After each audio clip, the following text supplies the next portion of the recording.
کتنی بڑی بات ارشاد فرمائی، فرمایا لا تقنطوا من رحمت اللہ، تم نے میری رحمت سے نا امید نہیں ہونا۔ اللہ کی رحمت سے نا مالک کیا ملے گا؟ فرمایا ان اللہ یغفر الذنوب جمیعا، اللہ سارے ہی گناہ معاف فرما دے گا۔ تو جن لوگوں کو اللہ کی رحمت پر نبی کریم علیہ السلام تشریف فرما ہے، امام غزالی نے لکھا ایک بدو آ گیا، دیہاتی سادہ آدمی، سادے بندے بھی سادے ہوتے ہیں، ان کا بھی اپنا طرز زندگی ہوتا ہے۔ تو بدو آ گیا، سادہ آدمی تھا، آتے ہی السلام علیکم لے کے نا تو کوئی بات ہی نہیں کی، سیدھا سیدھا ہی کہتا یا رسول اللہ صلی اللہ علیہ وسلم یہ بتائیں قیامت کے دن حساب کس نے لینا ہے؟ حضور فرمانے لگے بھائی یہ تو بڑی صاف سی اور مختصر سی اور سادہ سی بات ہے، حساب تو اللہ تعالیٰ نے لینا ہے۔ اب اس نے جو لفظ کہے اللہ کے حبیب کی آنکھوں میں آنسو آ گئے، کہنے لگے اگر اللہ نے حساب لینا ہے پھر انشاءاللہ کرم ہی ہوگا۔ تو حضور فرمانے لگے تمہیں یہ امید کس طرح ہے؟ تو عرض کرنے لگے یا رسول اللہ کریم جب غالب آتا ہے تو معاف ہی کرتا ہے۔ جب کریم کا غلبہ ہوتا ہے نا، کریم بندہ جب کسی پہ قبضہ کر لے تو پھر معاف کرتا ہے، تو اللہ تو سب سے بڑا مہربان ہے۔ وہ بات کی اور اگلا جملہ ہی کوئی نہیں کہا، وہ چلے گئے۔ تو حضور علیہ السلام نے اب اس بات پر رزلٹ دیا، فرمانے لگے کریم محبوب بندہ سادہ تھا، بات بہت بڑی کر گیا ہے، بڑی بات کر گیا، سادہ آدمی۔ میرے عزیز، اللہ کی رحمت پر جن لوگوں کو امید ہو انہیں موت سے ڈر، اور پھر جن کو محبوب کی ملاقات کا شوق ہو نا، ہم نے جان دے دی وعدہ دیدار پر، ہم سے وعدہ کیا گیا تھا کہ تم مرو گے نا تو تمہیں دیدار ملے گا، تو ہم نے جان ہی دے دی وعدہ دیدار پر، جان ہی دے دی وعدہ دیدار پر۔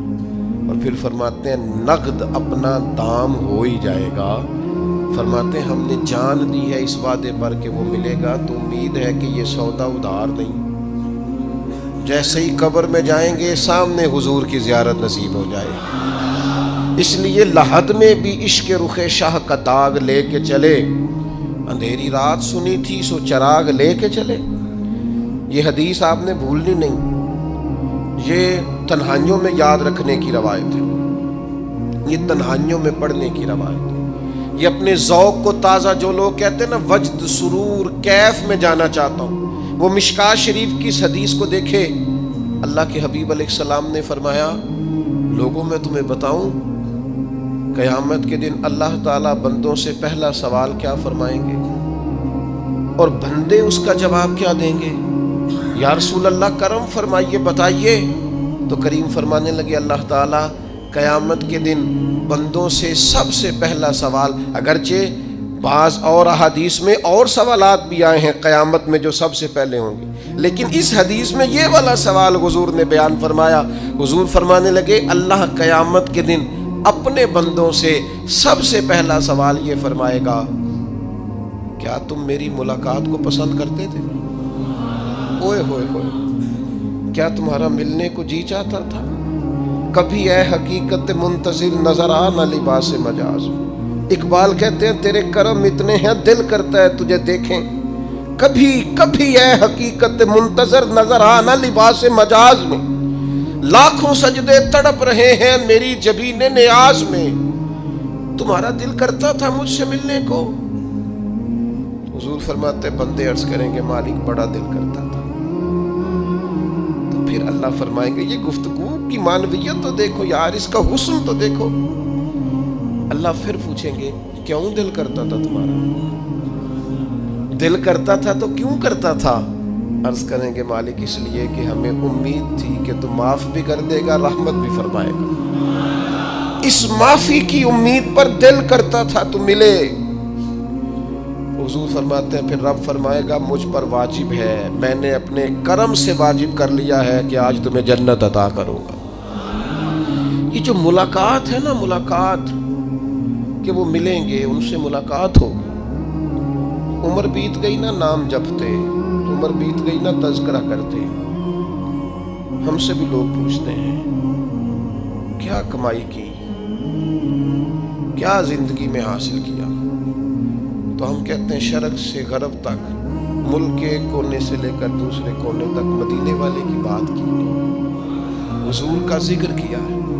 نبی پاک کے میں اپنی حیاتی تو قربان تھی، وہاں ساری محمد محمد پکیندے گزر گئی ساری۔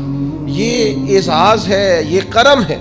اب کیا ہوتا ہے، گناہگار لوگ ہیں، اتنا بڑا دعویٰ تو نہیں کر سکتے، لیکن دل تو چاہتا ہے نا کہ چلو جس کا نام لیا ہے اس کی کبھی زیارت بھی ہو، کبھی ملاقات بھی ہو، کبھی نظر کرم بھی ہو۔ کسی نے اپنے محبوب سے کہا تھا کہ ذرا ایک نظر مجھ پہ بھی کیجئے، تو قریب بیٹھے ایک شخص نے کہا یار تو نے بڑا دعویٰ کیا ہے، جو محبوب ہوتے ہیں ان کو تکلیف نہیں دی جاتی، تو کہتا ہے پورا چہرہ ہی تیری طرف پھیرے۔ تو پھر اس نے اس درویش سے پوچھا کہ میں بھلا پھر کیا کروں، میرا دل تو میرا بھی کرتا ہے نا، چلو یہ تو آپ کی بات ٹھیک ہے کہ اب میں محبوب سے کہوں کہ اتنی تکلیف کرے کہ میری طرف پورا رخ پھیرے تو ٹھیک نہیں، تو پھر بتائیں میں کیا کروں؟ تو اس نے کہا ان راہوں میں کھڑا ہو جا جن راہوں کی طرف وہ کریم دیکھتا ہے۔ چلو اسی با کردار کو دیکھتے دیکھتے بیچ میں تیرے اوپر بھی نظر، مجھ پہ محشر میں نصیر ان کی نظر پڑ ہی گئی، مجھ پہ محشر میں نصیر ان کی نظر، اوئے ہوئے اللہ کرے آپ کو بھی وہ لطف آئے جو مجھے آ رہا۔ کہتے مجھ پہ محشر میں نصیر ان کی نظر، یہ انتہائی عاجزی ہے کہنے والے کی۔ اس نے بالکل اپنے آپ کو ختم کر کے کہا کہ میں قابل تو نہیں تھا، اور میں پھر تکلیف دیتا کہ میری طرف دیکھیں، اسپیشل میرے لیے وقت نکالیں، پر کرم یہ ہوا کہ مجھ پہ محشر میں نصیر ان کی نظر پڑ ہی گئی۔ کہنے والے اسے کہتے ہیں خدا کا کرنا،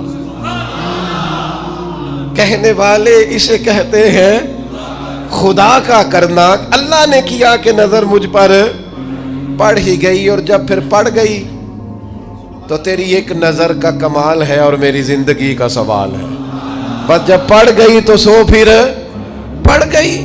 موت سے وہ بندہ کبھی نہیں ڈرتا جسے ملاقات کا شوق ہو، ملنا چاہے داتا علی اجویری سے اور موت سے ڈرے، ملنا چاہے حضرت غوث پاک جیلانی سے اور پھر موت سے ڈرے، زندگی گزری ہو علی علی کرتے پھر موت سے ڈرے، عمر بھر سیدنا عثمان غنی کی سخاوت کی بات کی ہو اور پھر جنت میں جا کے ان سے ملنے کا شوق پیدا نہ کرے، ساری زندگی سیدنا فاروق کا عدل بیان کیا ہو، ساری زندگی ان کے انصاف کا تذکرہ کیا ہو، پوری امت کو بتایا ہو کہ اگر جینا چاہتے ہو تو عمر کے رستوں پر چلو، اور پھر یہ موت سے ڈرے اور مر کے جناب فاروق اعظم کی زیارت کو پسند نہ کرے۔ جسے صدیق کی وفائیں یاد ہو، جنہیں جناب ابو بکر صدیق کا عشق یاد ہو، وہ پھر ان کی زیارت نہ کرنا چاہے اور ساری عمر حضور کی نعت پڑھی ہو۔ مانا نہیں آتا تھا پھر بھی کہا بلغ العلا بکمالہ کشف الدجا بجمالہ حسنت جمیع خصالہ صلو علیہ والہ سے نہیں ترجمہ آتا تھا، پر جب بھی کو پڑھتا تھا یہ بھی جھومتا تھا، مولا یا صلی وسلم دائماً۔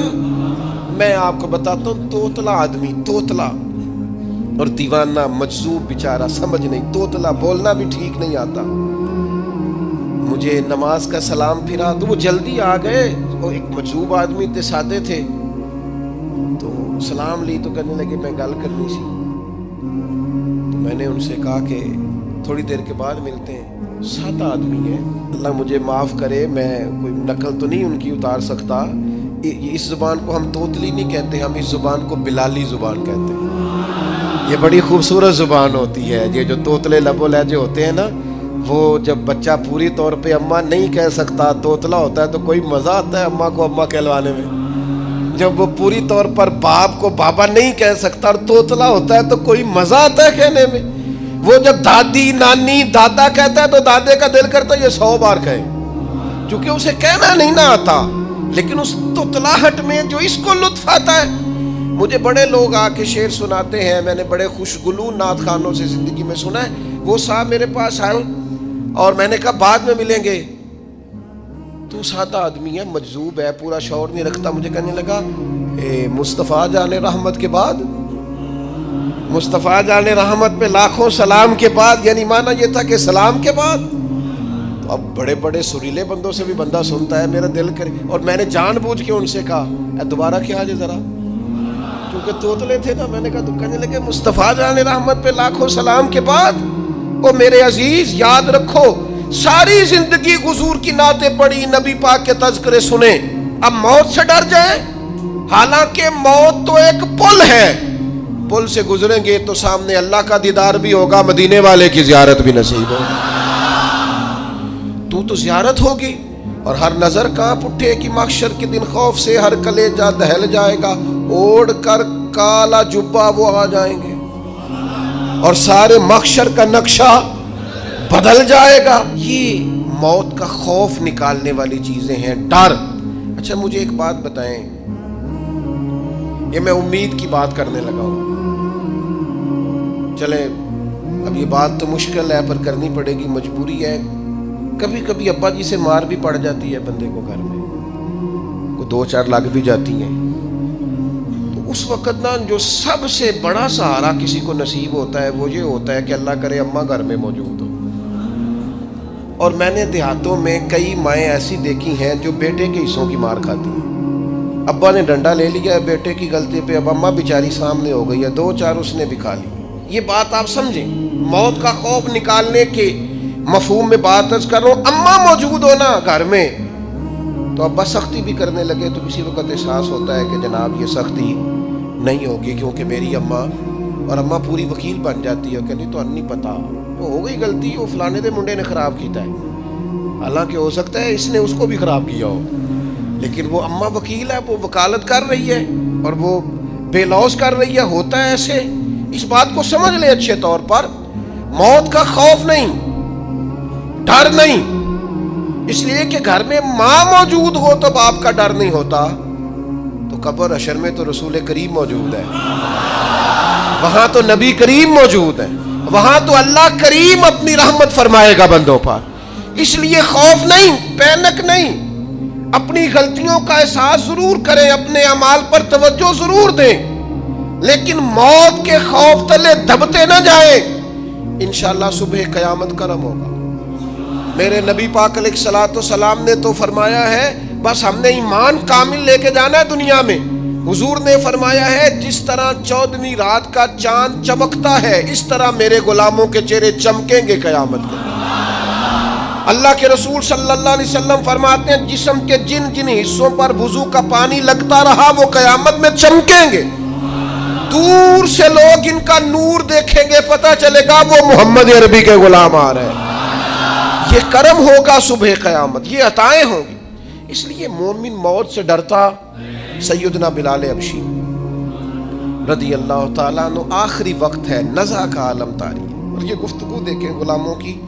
آپ کی اہلیہ رو پڑی، کہنے لگی ہائے ہائے افسوس. حضرت بلال فرمانے لگے کیا ہوا؟ کہنے لگی افسوس ہے کہ آپ دنیا سے جا رہے ہیں. تو حضرت بلال نے مضمون ہی بدل دیا، سوچ کا زاویہ ہی بدل دیا. فرمانے لگے یہ افسوس کا مقام نہیں، یہ تو خوشی کا مقام ہے. اس لیے کہ میری آج آنکھیں بند ہوں گی، قبر میں کھلیں گی، مدینے والے محبوب سے بھی ملوں گا، حضور کے غلاموں سے بھی ملوں گا صلی اللہ تعالی علیہ وسلم. تو موت تو مقام مسرت ہے، اور اگر یہ مل جائے زندگی میں. ایک بدو ایمان لے آئے، ابن ماجہ میں موجود ہے. حضرت ابو ہریرہ رضی اللہ تعالیٰ عنہ حدیث کے راوی ہیں، فرماتے ہیں ایک بدو ایمان لائے اور انہوں نے حضور علیہ السلام کے ساتھ ہجرت بھی کی. ابن ماجہ میں موجود ہے. تو نبی پاک علیہ السلام نے نا انہیں ایک صحابی کے ساتھ کر دیا، اب ان کے کام کاج میں مصروف ہو گئے ان کے ساتھ. تو حضور علیہ السلام نے نا ایک جگہ سے مال غنیمت آیا، تو طریقہ مبارکہ یہ تھا کہ مال غنیمت میں سب کو حصہ دیا جاتا تھا. اگرچہ وہ جہاد پہ نہیں گئے لیکن حضور نے انہیں بھی حصہ دیا. تو وہ صحابی تو رو پڑے، عرض کرنے لگے حضور میں اس کے لیے تو ایمان نہیں لایا تھا. حضور نے فرمایا پھر بتائیے. گرچہ حضور جانتے ہیں کس لیے لائے تھے. عرض کی حضور میں تو اس لیے ایمان لایا تھا کہ میں رب کی راہ میں لڑوں گا اور میں اپنی جان پیش کروں گا. میں شہادت کے لیے ایمان لایا تھا، مجھے یہ مال دولت نہیں چاہیے. تھوڑی ہی دیر گزری کہ ایک اور مارکے کا اعلان ہو گیا، جنگ کا اعلان ہو گیا. حضور نے فرمایا چلو. وہ گئے اور چند ہی لمحے گزرے کہ وہ میدان میں اترے اور پھر شہید ہو گئے. صحابہ کرام ان کی مقدس لاش مبارک کو اٹھا کے محبوب کے قدموں میں لائے تو نبی کریم نے کیا خوبصورت بات ارشاد فرمائی. حضور فرمانے لگے دیکھو اس نے اللہ کی تصدیق کی ہے تو رب نے بھی اس کی تصدیق فرما دی. اور پھر یہ دو جملے محبوب کہتے کہتے اٹھے اور پھر حضور نے اپنا جبہ مبارک اتارا اور اتار کے فرمایا اس بندے کو نہ اس جبے میں کفن دے دو, اس میں اسے کفن دو, اس لیے کہ تو شہادت کے لیے ایمان لایا, موت کی آنکھوں میں آنکھیں ڈال کے جیا, اپنی زندگی کمزور نہ گزارو. مسلمانوں پہ کافر کا رعب طاری ہو گیا ہے. ایک تو ہوتا ہے نا کہ کوئی مدد کرنا, کوئی آگے بڑھنا, فلسطین کا نام تک نہیں لے رہے حکمران زبان سے, ذکر تک نہیں کر رہے, چینل ذکر نہیں کر رہے. اتنا رعب, اتنا کفر کا خوف, صرف اس لیے کہ ہمیں موت کا ڈر ہے, مر جائیں گے تو بستر پہ نہیں مریں گے, بیماریوں سے نہیں مر جاتے لوگ. خدا کے بندو اپنی زندگی میں اتنا خوف اگر موت کا پیدا کر لو گے. حضرت سعید ابن جبیر رضی اللہ تعالیٰ عنہ بہت بڑے فقیہ تھے. حجاج بن یوسف نے بلایا اور کہنے لگا میں تمہیں موت دینے لگا ہوں, مار دوں گا تمہیں. بڑا ظالم آدمی تھا, بڑے لوگ اس نے قتل کیے تھے. حضرت سعید رضی اللہ تعالیٰ عنہ مسکرا پڑے اور غصے میں آیا, کہنے لگا کیوں ہنستے ہو؟ فرمانے لگے تو بڑا بیوقوف ہے, تجھے کس نے کہا زندگی اور موت تیرے ہاتھ میں, یہ تو تب آئے گی جب میرا رب چاہے گا. کہنے لگا لے جاؤ ان کو اور جا کے قتل کر دو. تو وہ جب جلاد لے جا رہے تھے تو آپ اور کھل کے مسکرائے, ہنسے. یہ آپ کی طاقت ہے کہ موت کو دیکھ کے مسکراہٹ ہو, لبوں پہ تبسم, رقصہ ہو, مسکرائے. جب آپ مسکرا رہے تھے تو اس کو اور غصہ آیا, واپس بلایا. کہنے لگا مسکراتے کیوں ہو؟ فرمانے لگے تیری جرت پہ مسکرا رہا ہوں, اور اس بات پہ مسکرا رہا ہوں کہ رب کتنا بے نیاز ہے, تیرے جیسے لوگوں کو بھی مہلت دے رکھی ہے. کتنا بے نیاز ہے, تیرے جیسے لوگوں کو مہلت. اور غصے, کہنے لگا میرے سامنے قتل کرو. حضرت سعید ابن جبیر رضی اللہ تعالیٰ عنہ نے منہ کعبے کی طرف کر کے پڑھنا شروع کیا, انی وجہت وجہی للذی فطر السماوات والارض حنیفا وما انا من المشرکین. آپ یہ پڑھ رہے تھے تو کہنے لگا اس کا منہ کعبے سے پھیر دو. کعبے سے منہ پھیرا تو آپ فرمانے لگے تو بڑا ہی بیوقوف ہے, میرا رب کو صرف کعبے کی طرف مقید ہے, وللہ المشرق والمغرب فَإِنَّمَا تُوَلُّوا فَثَمَّ وَجْهُ اللَّهِ. چہرہ پھیر دیا جب اس نے تو آپ فرمانے لگے مشرق بھی اللہ کا, مغرب بھی اللہ کا, اور اللہ فرماتا ہے تم جدھر بھی منہ کرو ادھر ہی اللہ کی رحمت ہے. یہ پڑھا تو اب اس نے لٹایا, اور جب وہ آپ کو قتل کر رہا تھا تو حضرت سعید ابن جبیر کی ایک زوردار آواز گونجی. فرمایا یاد رکھنا مجھے اسی طرح قتل کرنا جس طرح تم خود قیامت میں قتل ہونا پسند کرتے ہو. میرا آخرت پر یقین کامل ہے, محشر میں عدالت لگے گی, میں تمہیں قتل کروں گا میں. حضرت سعید ابن جبیر کی وہ جرت تھی کہ دربار سارا لرز گیا حجاج کا. حضرت سعید ابن جبیر رضی اللہ تعالیٰ عنہ کہنے لگے اللہ اسے میرے بعد کسی پر مسلط نہ کرنا, میرا قتل آخری ہو, میرے بعد نہ ہو. ڈر گئے لوگ, سہم گئے. اور وہ جو جلاد آپ کو قتل کر رہا تھا اس کے بھی ہاتھ کانپ رہے تھے. اتنی جرت, موت کا ایک منٹ کے لیے خوف نہیں. حضرت سعید ابن جبیر رضی اللہ تعالیٰ عنہ شہید ہو گئے تو اتنا خون نکلا, اتنا خون نکلا, اتنا خون نکلا, خون بند ہی نہیں ہو رہا. ایک طبیب بیٹھا تھا, ہانپتے کانپتے ڈرے ہوئے, سہمے ہوئے. حجاج کہنے لگا اسے اتنا خون؟ تو کہنے لگا بادشاہ میں نے سالوں مریض دیکھے ہیں, اس کو پتہ چل جائے نا مرنے والا ہوں وہ تو اتنا خوف میں آتا ہے, پہلے ہی اس کا سارا خون جم جاتا ہے اور سکڑ جاتا ہے اور اس کا خون جل جاتا ہے. یہ جو بندہ تم نے شہید کیا ہے نا اس میں ایک رتی برابر بھی موت کا خوف نہیں, موت کے خوف سے بے نیاز تھا, اتنا خون نکلا. حضرت سعید ابن جبیر شہید ہوئے اسی دن حجاج کے پیٹ میں درد شروع ہوا. صرف 15 دن حجاج بعد میں زندہ رہا ہے, 15 دن, اور ساری رات تڑپتا تھا, کہتا تھا مجھے خواب میں آ کے پیروں سے گھسیٹتے. حضرت سعید ابن جبیر چلاتا تڑپتا 15 دنوں کے اندر. طبیبوں نے کہا تیرا جو مرض ہے یہ کوئی آسمانی عذاب ہے. میرے عزیز موت سے ڈرے نہیں بلکہ جو ظالم ہو ان کو ڈرا دیں, یہ مومن کی شان ہے. اپنی زندگی کے اندر سے موت کا خوف نکال دیں، تاکہ زندگی کے جو دن ہیں وہ جیے تو جا سکیں، وہ انسان مضبوطی سے وقت سے گزار سکے۔ حضرت علی شیر خدا رضی اللہ تعالیٰ عنہ نا وہ جیکٹ نہیں پہنتے تھے جنگی، جو کمر پہ پیچھے لوگ پہنتے تھے نا، تلوار کوئی مارے تو زخم نہ ہو۔ تو کسی نے مولا علی شیر خدا رضی اللہ تعالیٰ عنہ سے فرمایا پشت پر آپ ہو جیکٹ نہیں پہنتے لوہے کی؟ آپ فرمانے لگے پشت تو دکھانی نہیں تو کہنے لگے موت سے ڈر نہیں آتا؟ فرمایا بالکل بھی نہیں، اور فرمایا مجھے بالکل ڈر نہیں آتا کہ میں موت پر آ گروں یا موت میرے اوپر جا گرے۔ ہم تو شہادت حضرت خالد بن ولید رضی اللہ تعالیٰ عنہ ایک دن نوجوانوں کو خطاب کرتے کرتے کہنے لگے موت سے کبھی نہ ڈرنا، میں نے ساری زندگی جنگوں میں گزاری ہے، میرے وجود پر ایک ذرہ بھی جسم کا حصہ ایسا نہیں جس پر زخم نہ ہو۔ اور جو کہتے کہتے رو پڑے، فرمانے لگے یہ بات کرتے کرتے رو پڑے، فرمانے لگے دیکھ لو زندگی ساری میدانوں میں گزاری ہے، لیکن شہادت اللہ تعالیٰ نے میرے لیے وہاں نہیں لکھی تھی، یہاں اللہ تعالیٰ نے اپنی رحمت کے لیے موت میرے لیے لکھی تھی۔ تو یہ تو اللہ کا کرم ہے۔ قریب ایک بزرگ صحابی اور بیٹھے تھے، فرمانے لگے آپ کی نیت شہادت کی تھی، انشاءاللہ آپ قیامت میں شہیدوں میں ہی کھڑے کیے جائیں گے۔ تو میرے عزیز خوف نہیں موت کا۔ آخر میں 2-3 گزارشات عرض کرنی ہے۔